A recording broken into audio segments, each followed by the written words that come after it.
Who is protecting them? By them, I'm referring to Senzo Mchunu and Shadrack Sibiya. Why haven't they been fired, or at least being part of the list of people which were recommended for further investigation by the Madlanga Commission?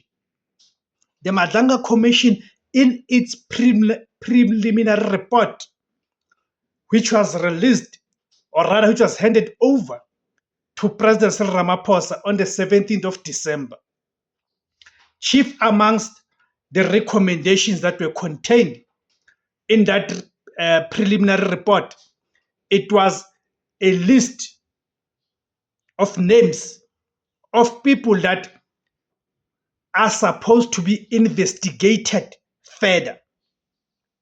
Among all those people, the likes of Sinona, the leader of the Hawks in KwaZulu-Natal, Nkosi, and others.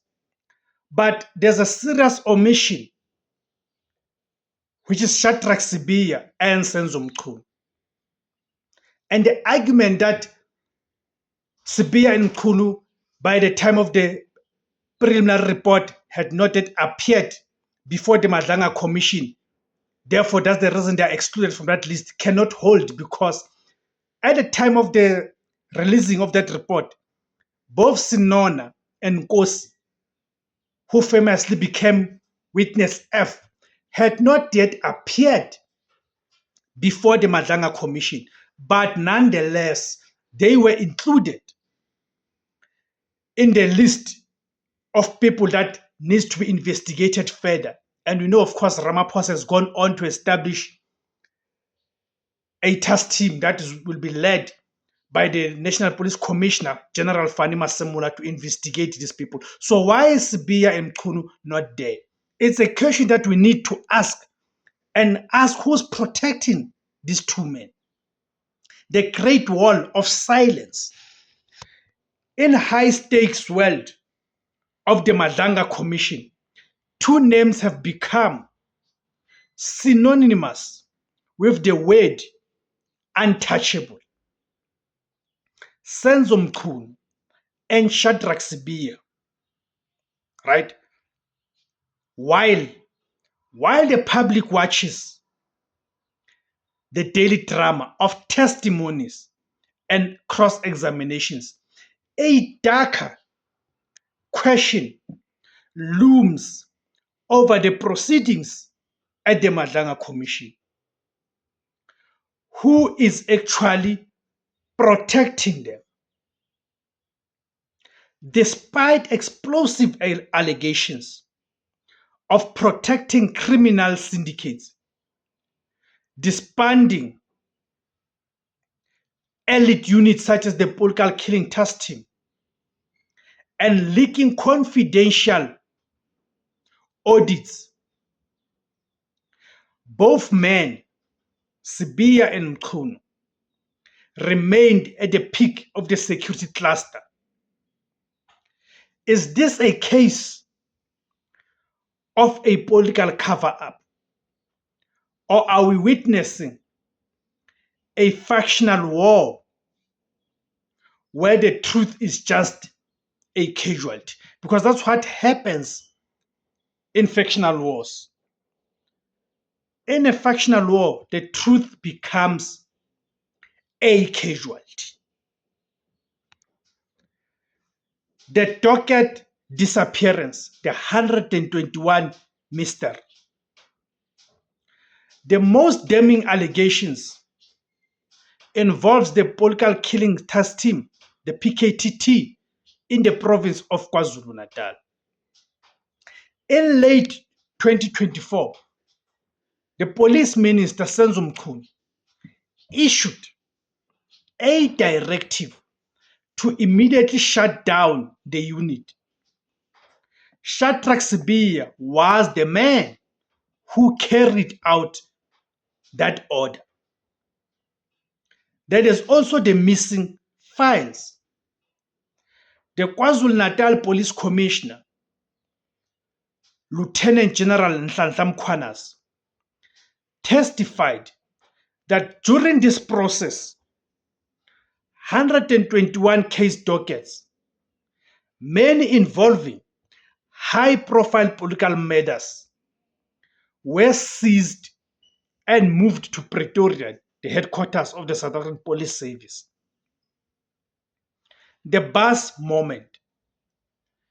In a shocking turn at the Commission in late 2025, Senzo Mchunu threw Shadrack Sibiya under the bus, claiming he never gave an instruction on how to handle the dockets, only redirected resources. Sibiya, however, maintains he was following the minister's political lead. So the issue is between these two men. The police minister, Senzo Mchunu, the National Deputy Commissioner, General Shadrack Sibiya. The Cat Matlala connection, tendonomics and wildlife. If Senzo Mchunu provided the political shield, Shadrack Sibiya is accused of building the operational bridge to the underworld to access the SAPS. The middleman, testimony from witness F, who is Sergeant Fanny Nkosi, describes a causal relationship between Shadrack Sibiya and tenderpreneur Vusumuzi Cat Matlala. The leak. Shadrack Sibiya was grilled in February 2026 over a confidential audit report that recommended cancelling Matlala's 360 million police contract. That report somehow landed in Matlala's hands a month before the contract was officially axed. The Impala scandal. Perhaps most bizarre is the wild game gift. Allegations surfaced that Matlala gifted Shadrack Sibiya 20 Impalas for his farm. Sibiya's defense, he already had animals and turned down the gift when he realized who it was from. The question is not whether the Impalas arrived. It is why a deputy national commissioner was in a position to be offered wildlife by a man his own department was investigating for tender fraud. The factional war, protection or persecution. Sibiya's defense is simple. He's the victim of a plot. The Masemolas faction.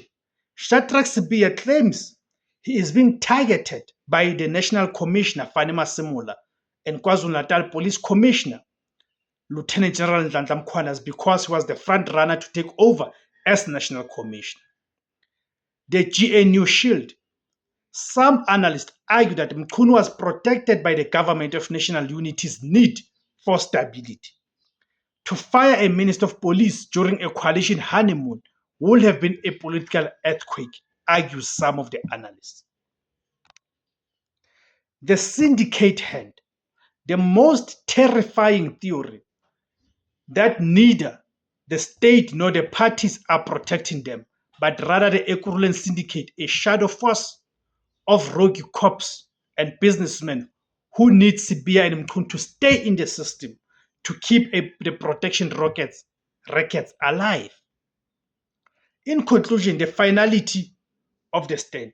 As the Madlanga Commission wraps up in 2026 hearings, the protection seems to be wearing thin. Both men are currently suspended. Their reputation is in tatters. But in South Africa, suspension is often just a paid holiday, unfortunately. While the public forgets, the real test of who's protecting them will be whether these dockets ever lead to a courtroom, or if the 121 missing files are just the tip of an iceberg that has already sunk the credibility of the South African Police Service leadership. Thank you guys for tuning in. My name is Tibos Kosana. The name of the platform is Izwi Labansundu, the voice for Africans. If you love this content, please support this platform by joining to become a member. Click on the join button, then you'll see different categories of membership. You will then choose the one that is most suitable and affordable to you. Kama Africa.